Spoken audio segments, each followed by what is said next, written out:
The League of the Genuine Conversation is back with me, your host, Fred Mwema. We are here to discuss the important but often ignored subject of counterfeits. This week, we shall come back to the big topic of food. Our food, which is the only natural resource that sustains us. Food is both medicine and it is food, but we also have counterfeits in our food supply chain. We happen to be a country of contrasting fortunes. In the same week when we managed to introduce in Parliament the long-awaited Anti-Counterfeit Goods Bill. I beg to move a motion seeking leave of this August House to introduce a private member's bill entitled the Anti-Counterfeit Bill. This House grants leave to Honorable Suman Basanira to introduce a private member's bill entitled the Anti-Counterfeit Bill. Those in favor say on the contrary, nay. The ayes have it. We almost lose 150 of our children in a secondary school because of eating contaminated or counterfeit food. Some minutes after their lunch meal, dozens of students at Nakanyonyi Senior Secondary School in Nagalama, Mukono district started complaining of dizziness, headache and nausea. Food poisoning is suspected to have caused the illness. This is not the first time a case of poisoning in schools has been reported. In February 2015, 32 pupils of Namutumba Junior Primary School in Namutumba district were rushed to Iganga Hospital after eating poisoned porridge.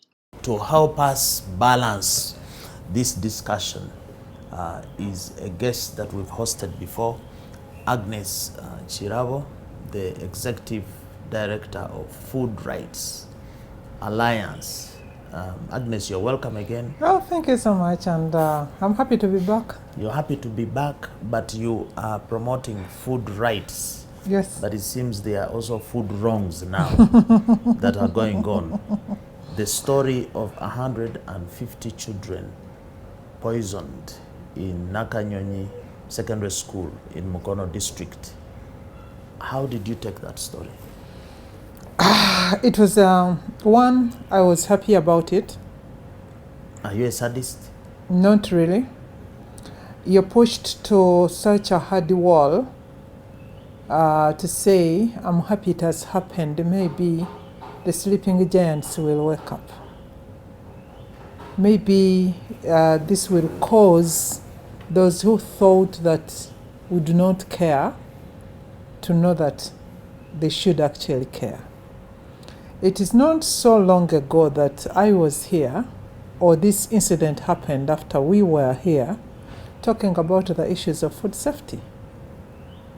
And people made memes out of our discussions. You know, some people decided to make them funny, others decided to do all sorts of things. And I recall one of the things we overemphasized on that show was the issues of how safe is the food that our children are eating in schools. And when the Nakanyonyi incident happened, I said, Ole, this is exactly what I was talking about. Maybe now they will listen. The parents, you know, if the decision makers are not listening, then we need to be as many of us shouting. And the parents just, as well. The parents, the caregivers, the children themselves. So I was happy in that perspective that it happened. And also what I need to tell the viewers out there, that this is not an isolated case. It is only that this caught the lenses of the cameras and the microphones and people's keyboards. And the media talked about it. But it is happening. We are very negligent as the people. We are very negligent as the leaders. We are very negligent as a country. So many cases are yet to happen, and if they did not happen yesterday, and the media camera was quite very far away. But I'm here to tell you food contamination and the consumption of contaminated food is daily business. Is on the rise. We don't even have statistics. It's a daily business, and the statistics globally are scanty, and people know why they are scanty. But Agnes, as an activist in this area, I was reading some reports quoting Professor Achilio Kaya of the Food Technology and Nutrition Department, Mackay University. They also quoted you. This was during COVID, and you were warning the public to take care because unscrupulous traders were taking advantage of the COVID to put whatever rubbish, whatever contaminated food was there onto the market. And this is 3 years ago, and they didn't listen. So why are you happy? You think that this time people will listen better if they didn't listen to you in 2020? You see, people who are not consistent do not enjoy the kind of work that we do. I have a slight background in communication, and there are certain basic principles that when I come to talk to you about food safety, it isn't your duty to listen or even understand what I'm talking about. It is my duty to make you listen and understand what I'm talking about. So if people are asking where we are getting the drive, it's because of such backgrounds. That maybe today, if you did not listen, the environment was not right. Maybe today, if you did not listen, I didn't dress well in the right colors. Maybe you had other issues.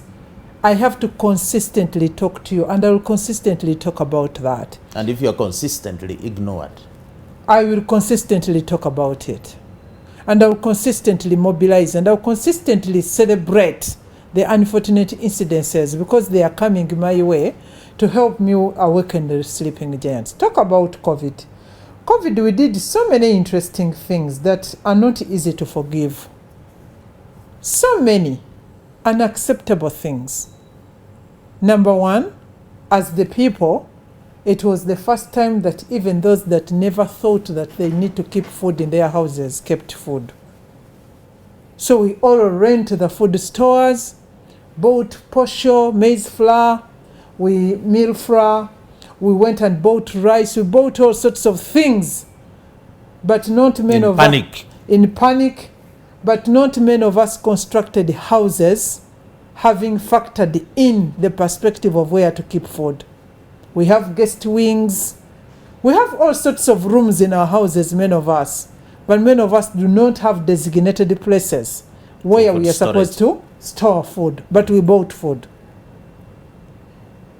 We know very well that contamination occurs also in storage. It also occurs up to the cooking time. It actually occurs at the time of putting the food in the mouth. But the other unforgivable thing we did as a country is accepting food donations. Physical food donations. And I saw our leaders taking pictures and addressing us. Oh, Mwema has brought 3 tons of maize flour. And then after that, they say, oh, Agnes Kirabo has also brought a lorry of matoke. Now another one and another one. Hell! And afterwards, they came and announced 48%. No, it is not about that. That was a different consignment. This one had a problem, and I'm happy that I reached out. I don't know whether they made a decision out of my big shout. It's not acceptable.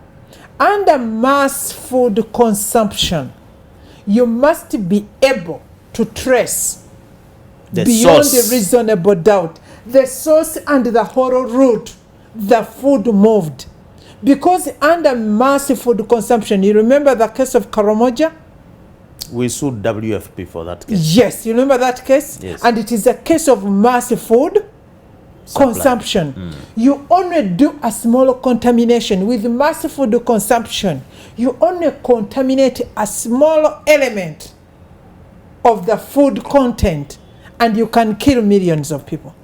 So I saw government during COVID and our leaders taking pictures and informing us on TV that we are actually exposing the population to death.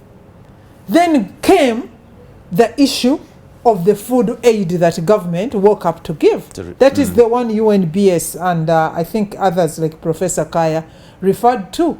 And I was on record saying, actually, that food, that figures you're stating, only failed one food safety test, aflatoxins. But there are other tests. There are others. They did not test for metal. Because you know, it is only now that we have gotten around 100 meters being certified. Metal, chemical residues, pesticide. Metal, chemical, pesticide, whatever. They didn't test for all of those. They only tested for aflatoxins.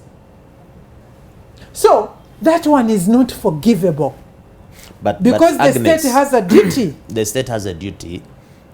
You are talking about contamination, food donation, but back to Nakanyonyi SS. Yes.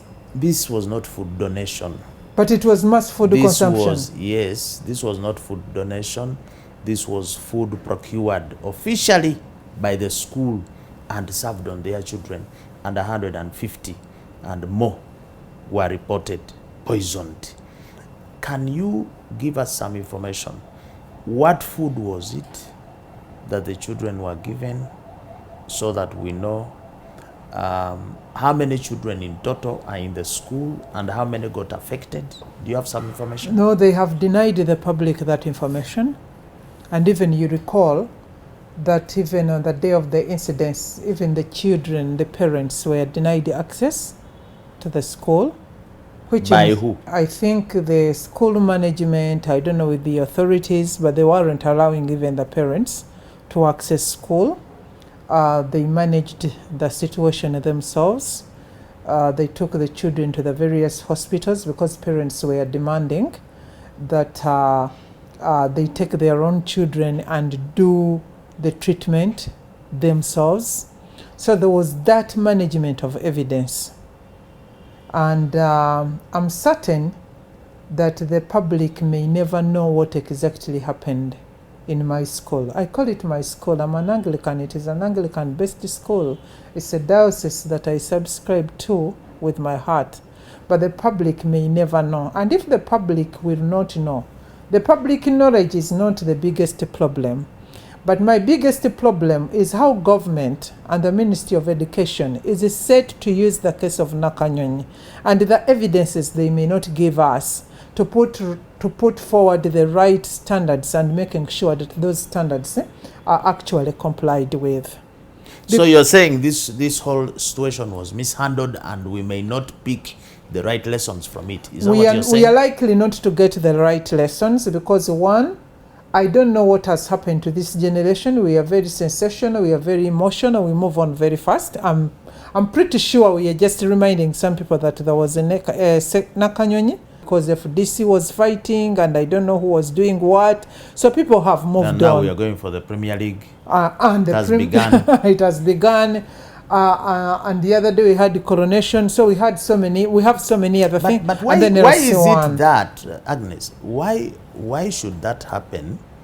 Yet we have a culture, I believe it's a world culture, to revere our children. Why is it that at the same time we have this condescending attitude about their welfare and safety? Why aren't parents rising up to demand better for their children? Yet they love them so much, they work for them, isn't that a contradiction? There is a contradiction. We shall come back to the case of Nakanyonyi again. But there is it's not a contradiction, by the way. Do you know that we have so many people that have given birth to kids, but they are not parents? Parenting is a different definition. It's a different definition. People have just fulfilled the biological role. You hear people openly complaining when the schools are going to close. You've heard about that. We are troubled. Our children are coming back to school. From schools. And you know that schools are closing, and you know that we have children in the houses. You had people complaining during the lockdown. Please open, take away. The stress is too much. The stress is too much. Take away the children. Take them away. Please open schools. We cannot manage anymore. Every single parent who cannot manage his or her child is pushing the child To the the school, so the and they are children getting poisoned there. and but we are here on 7th June Council, and we told people that the biggest concentration of aflatoxin consumption is in schools. How many calls did you receive from parents who got concerned after we had revealed that to them? So our children have become a burden, and we are throwing them to any other person. We only want to have our children as a luxury, as a jewelry. As a show. You wear it today, and in the evening you throw it away. Yeah, even if you don't put it on. But when you wear it, you really feel so good. So this is how we are having so many people who have given birth to children, but they are not necessarily parents. Our society has broken down. You know that there are so many people who have given birth to children, but they don't have families. The other day, it was amazing. A whole gentleman, very respectable. I would marry him if I found him, and he asked me to marry him, maybe I would. But he got his children, went and registered them in a boarding school and disappeared and left them there for the whole year. And then the school started running adverts on the radio, and then he went to apologize. So many children do not even have anything to call a family, leave alone a house. There are so many houses, and you see people walking out of them. They are not families. They are not homes. They are not homes, yeah. They are not homes. So we have a social problem. And that social problem, the bond council between the children and their parents. And let us talk about the bond. It is very important this week that we talk about the bond between children and their parents, because this is a breastfeeding week. It started yesterday, not the other day on the 1st. Breastfeeding is one of the things that was bonding children to their parents. Now children are not even breastfeeding, they are thrown away. So the mother doesn't have that personal relationship with the child. So what you're saying... So the children are on their own, the parents are on their own, and they don't care. So as we crown out this segment, what you're saying is that this Nakanyonyi incident is representative of the general decay. The social in breakdown. Society and yes. The breakdown of the... There is a social breakdown of society. Fiber. There is a neglect of what is happening in our education sector. We are going to come back to that strictly, because we need to come back. I told you that we may not be given the evidences of exactly what happened, and I said we wouldn't care getting to know what happened in Nakanyonyi, but if only government would use that to put minimum to shine standards. A light yes. on the problem. And then say we have a problem, let us go back and rework across the country. Let's take a break. We're back with the second segment of the League of the Genuine Conversations. If you're new here, we are talking about food contamination. Once again, we have a repeat guest, Agnes Chirabo, Food Rights Alliance. But it seems we're having everything wrong with our food. The Nakanyonyi incident, I was reading the media reports. Mm-hmm. One of the papers was quoting local authorities who had called a meeting and were in an emergency meeting to discuss this crisis. And in that meeting was the RDC, Resident District Commissioner, there was the district chairman, there was the head of security, I don't know, internal security, there was police. There. I did not see a mention of anybody from the Department of Agriculture or anybody dealing with food or anybody dealing with standards. To what extent does Nakanyonyi incident show the absence of an institutional framework specific to food to handle this kind of this? Do we have that capacity, or it's lacking? I'm interested in knowing that meeting, whether it was discussing in Nakanyonyi or they were discussing the problem. They were discussing Nakanyonyi according to media reports. Because the two look similar, but they are different. What is the difference between Nakanyonyi and the problem? It is just a case, a representation of the bigger problem. And I'm also interested on the report that was given by the district education officer in that meeting. and the district health officer and the district commercial officer. Because the district commercial officer is in charge of trade and the safety of the trade. District and I'm commercial sure, officer. And I'm pretty sure that Nakanyonyi did not grow that food. But I'm also interested in the district education officer because they do the school inspections. How many schools in this country are inspected regularly on the status of their kitchen, the saucepans and other utensils used to cook the food for the children, the inputs, the location, the cooking oil, yes, the location, and also the records of where they are procuring the food. But leave alone the storage facilities that were constructed in the school to store food. Because with the school, it's not like a homestead where you wake up every morning to go to the market. They do stock the food. I'm interested in knowing whether the guidelines of the district education officer extend to that, or it only looks at the status of the classrooms and perhaps the dormitories. Has Food and Rights the Alliance washrooms. inspected any of these schools, in particular these schools? No, we have not. We haven't inspected the schools yet, but we are putting these questions across because we have in this country a sort of structure called the Food Systems Coordination Committee. It is being coordinated at the Office of the Prime Minister, and the Minister of Education is seated on that. I'm set to present this to them in the next March Sectoral Coordination Committee meeting. They must brief us and tell us, because this government, in terms of its administration, was structured so much, siloed so much. So you would find that the education tells you that that is the district physical planner, or it is the district engineer that is supposed to do that. And then we spend a lot of time apportioning blame, and eventually nobody is responsible.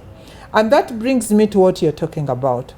When we continue, one, making the issues of food, including the food safety, including nutrition, secondary to our lives, we are going to have so many of Sekanyonyis, even at household level.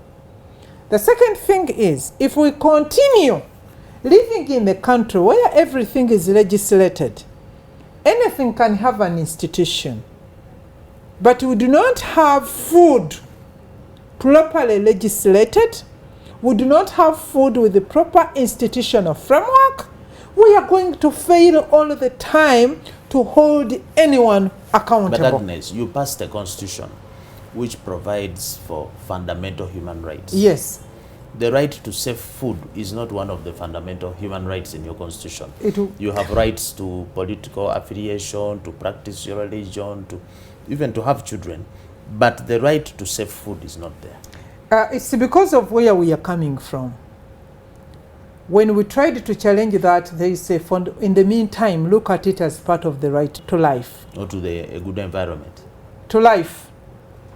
But even when we get into the Constitution, the Constitution is a broader framework that gives us leeway to come up with specific legislations. Detailed ones. Yes, detailed ones.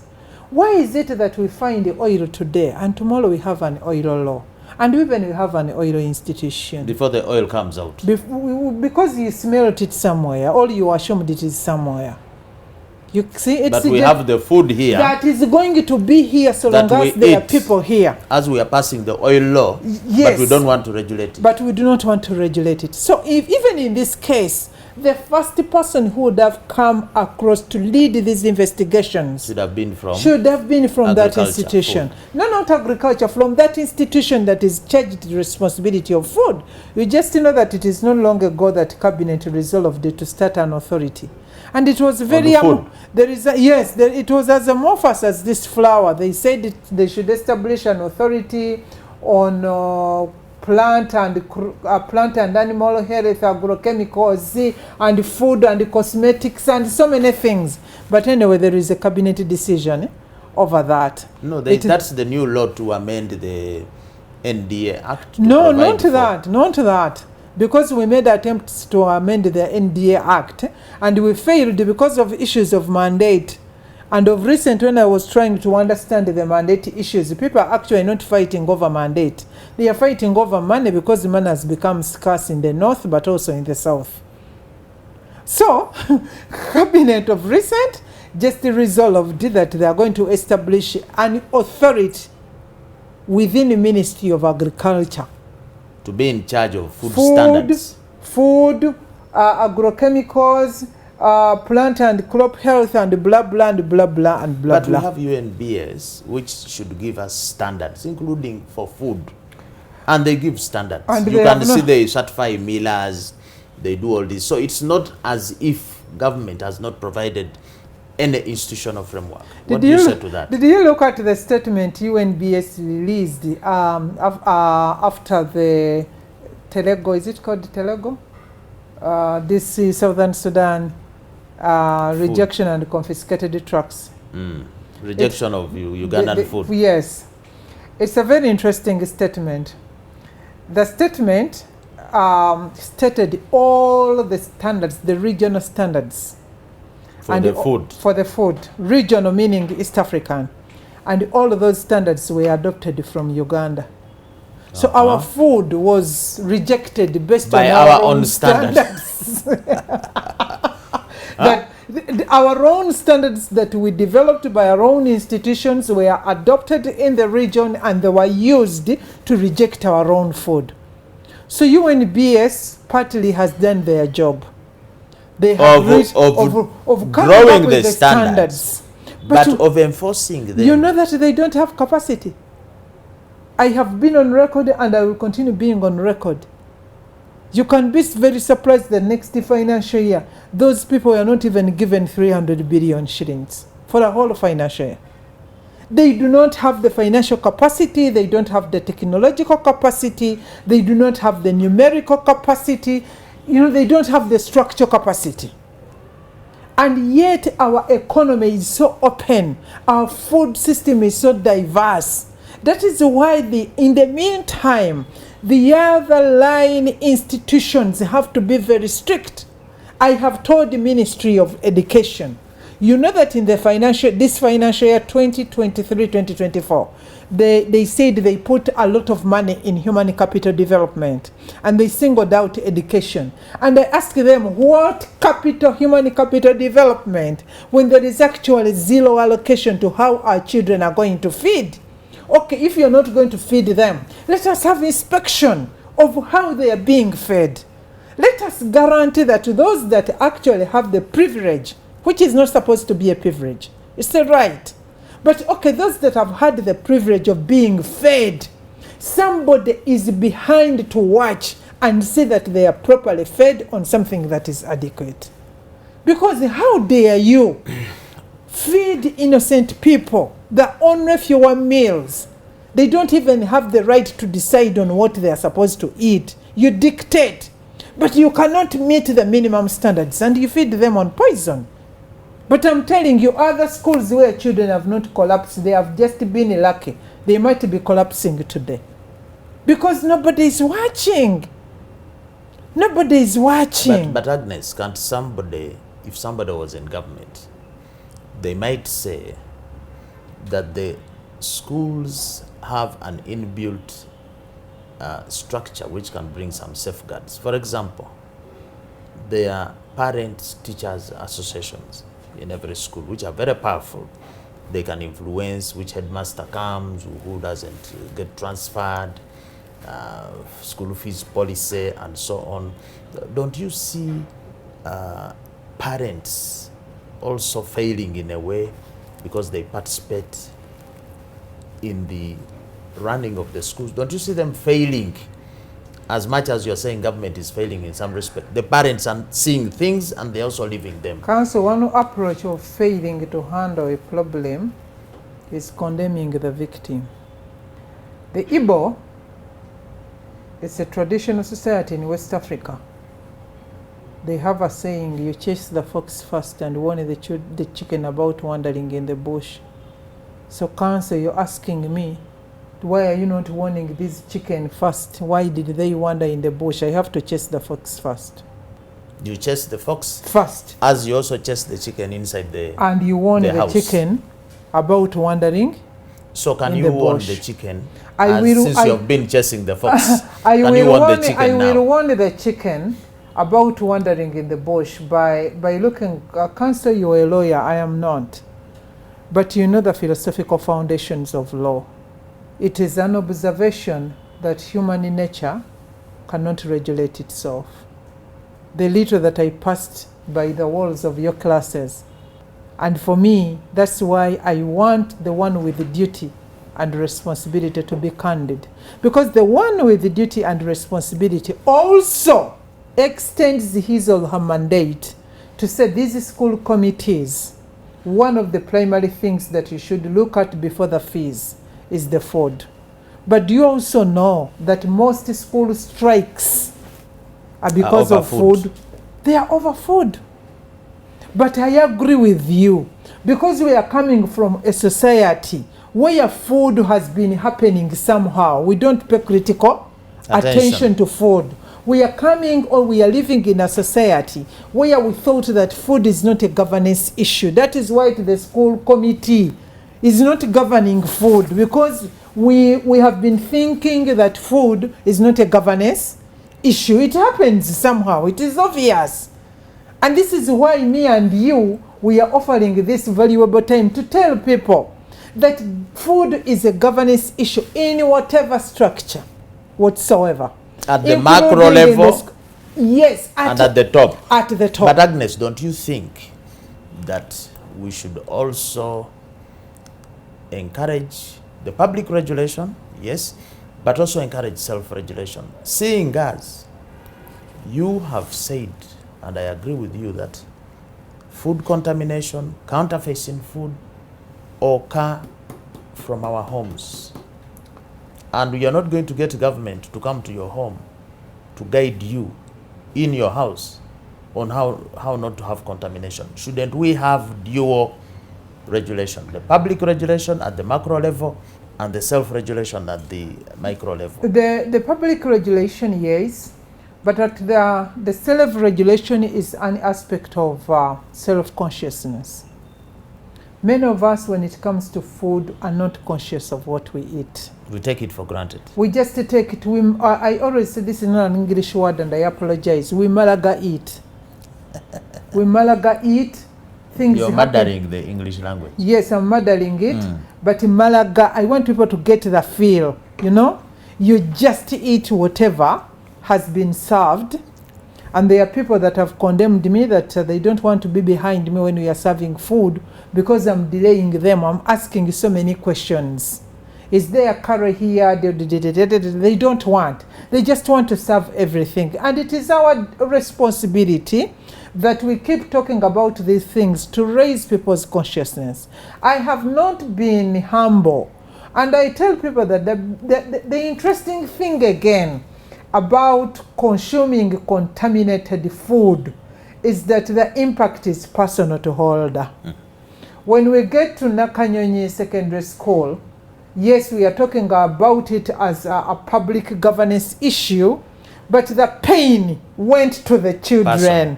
Even when they were all in a group suffering the pain, some were discharged within one day, and others took a week. If only people would reflect on that, and if you're lucky, those ones were lucky, we did not register any death. But never know, there could be some hidden, concealed that are going to come effects that are going to cause death many years after here. Let me tell you, at least everybody in Uganda, including myself, has ever experienced food poison. You cannot push in any other food, but you will not be okay until the smallest element of the food poison gets out of your stomach. We have all experienced this, but if we have experienced it and we are talking about it, we are just lucky, and the luck might not come twice. You may have one chance. You may have one chance. We are here to tell you one thing, that the impact, the real impact of consuming unsafe food is person to holder. And to you, the parents, if you continue just going to school, I notice now it's my school days, people are going to school to check on results and whatever, and you're not asking questions about the safety and the kind of food. Parents should go to the kitchen. They should. Check. And let me tell you, the checking on the kitchen should not be planned. The head teachers, all of us, we should take personal responsibility, because I'm telling you, the food poison I have experienced is from hotels. I think we need to take a break. We shall come back and continue with food poisoning from school to hotels.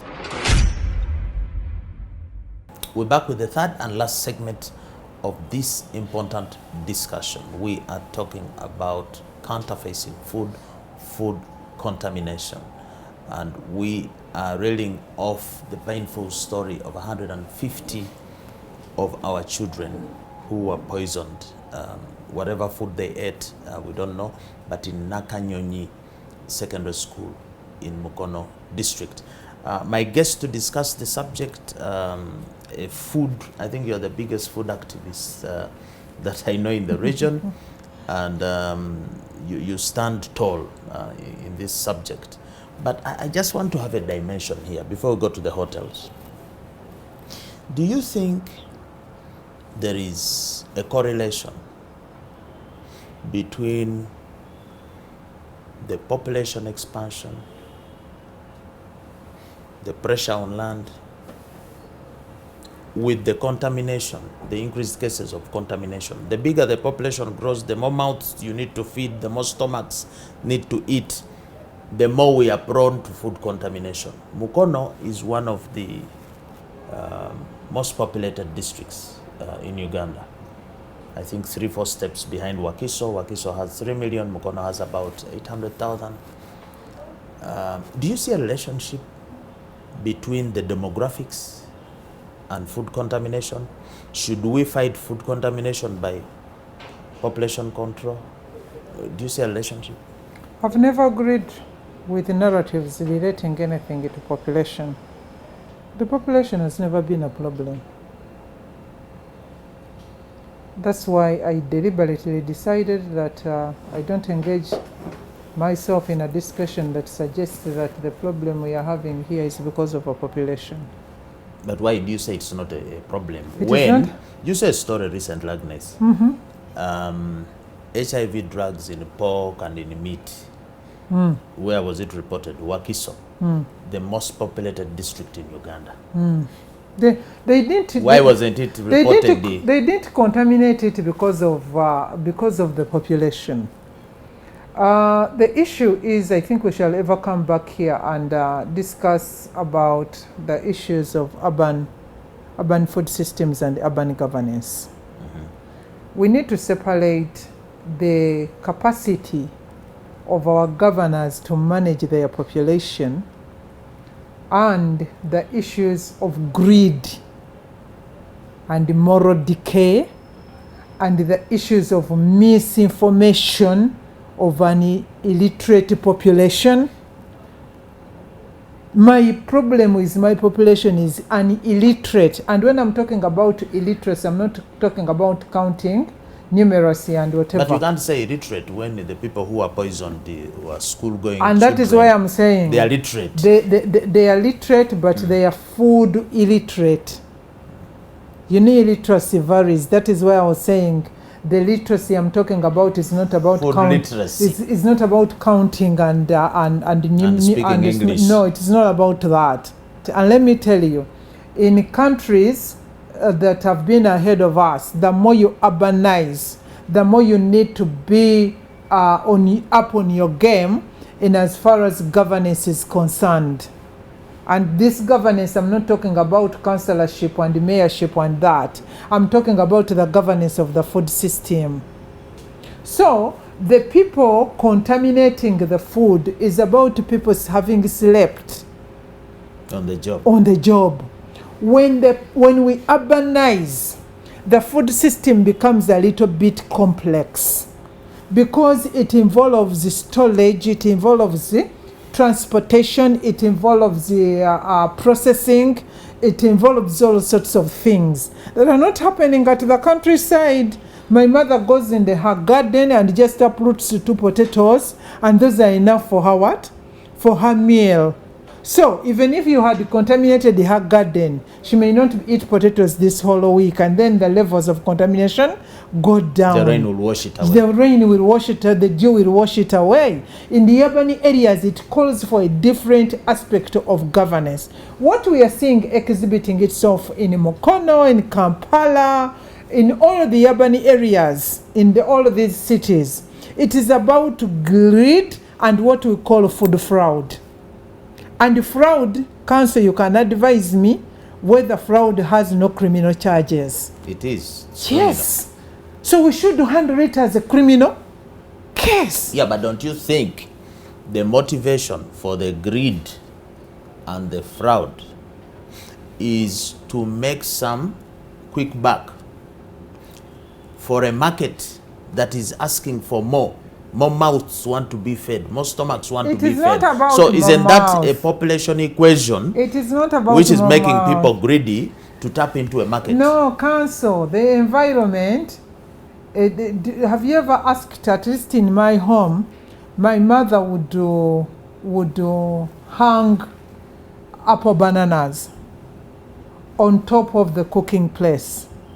We used to have a rack on top of the cooking place. It's called kibanyi. So that is why she would hang the apple banana.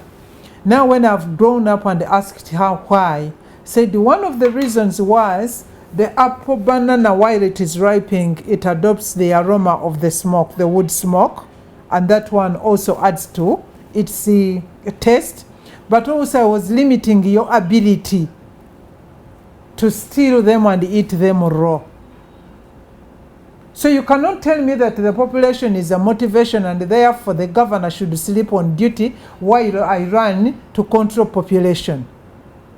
You might be addressing the right problem, but using the wrong method. A wrong method But and a whose far-reaching duty? approach. Whose duty? And I'm happy you said in the case of Nakanyonyi, there was that meeting. It's unfortunate I've not been in the country. I had gone for the Food Systems Summit. I'm happy that there was a local government meeting. That meeting should not be occasional. The issues of food and how the people in the cities eat should be regular. I've not heard in the recent past how many times, for instance, KCCA,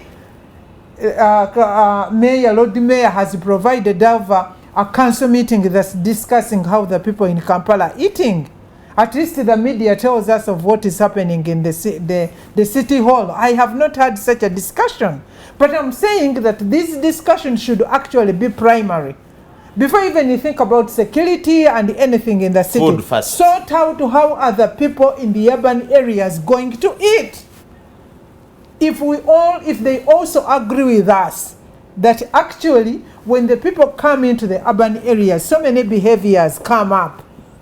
And the philosophical foundations of law said law should strike. Institutions should be on the alert. Because the opportunists are going to come up. Funny behaviors are going to come up. And therefore, for me to deal with those behaviors, you've truly told us that these are criminal in nature. And then when we take the criminal approach, people are going to say, hey, have you educated them? When people are deliberately doing things when they know.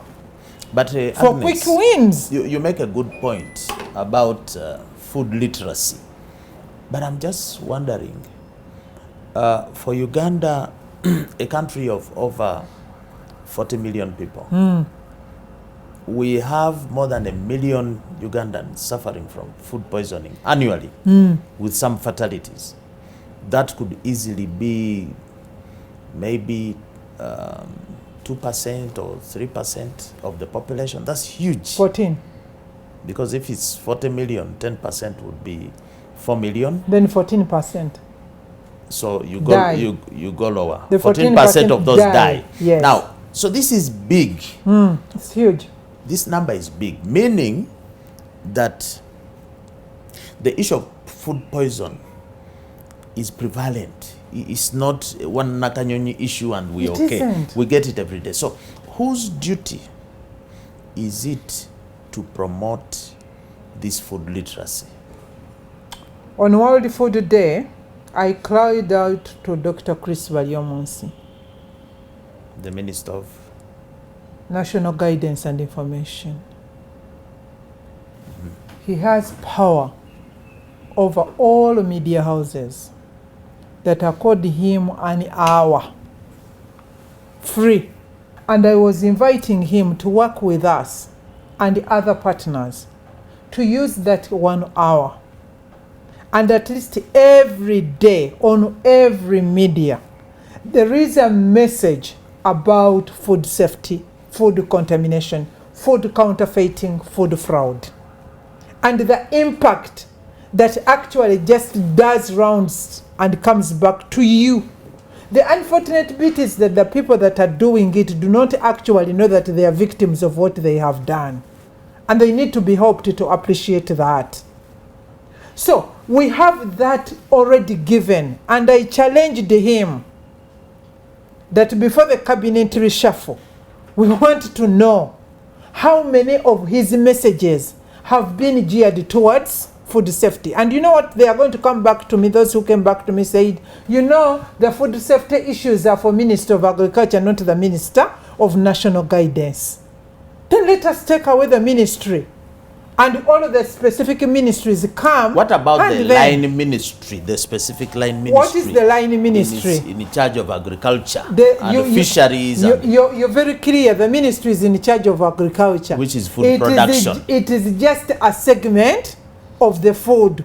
You would find food that comes from agriculture. Yes, it is a segment of the food system.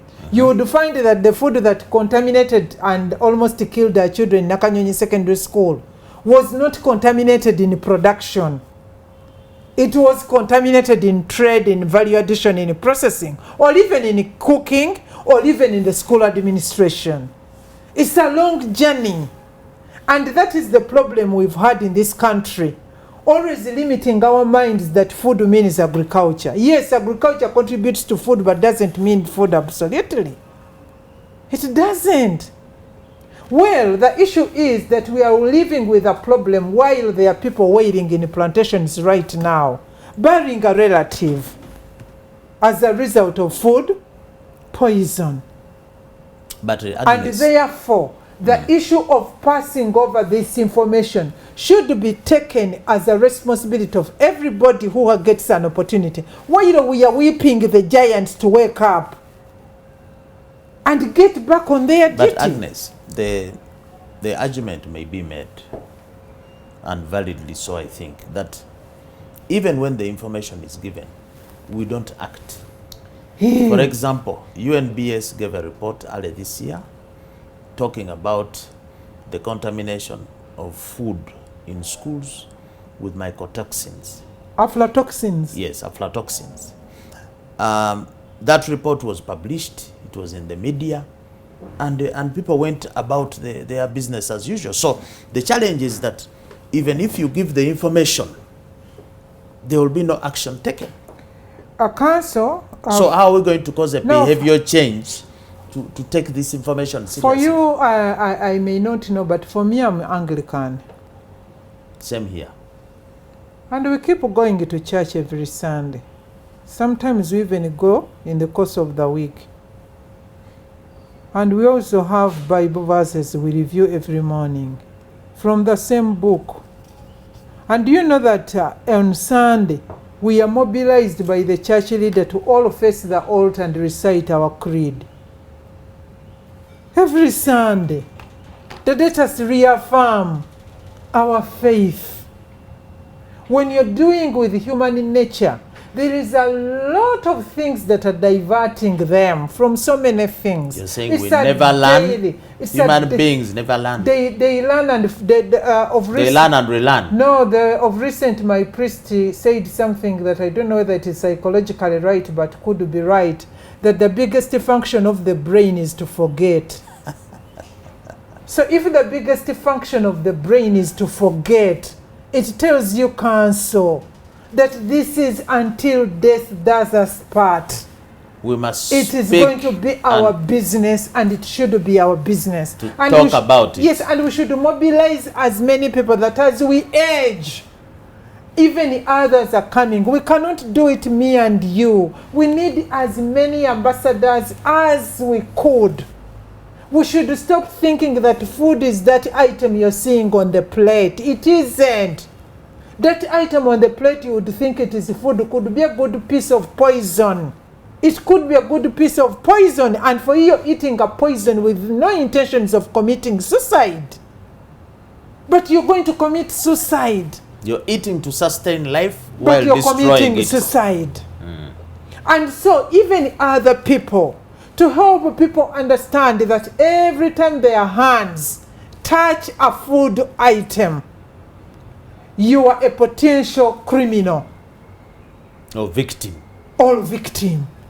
And we should stop sugarcoating it. That is the language council we should use.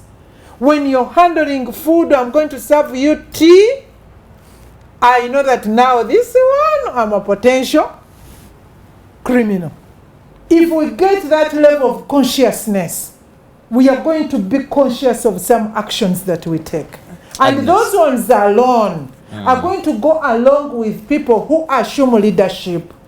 The people who are assuming leadership, I'm calling the sleeping giants. They are part of our laissez-faire society.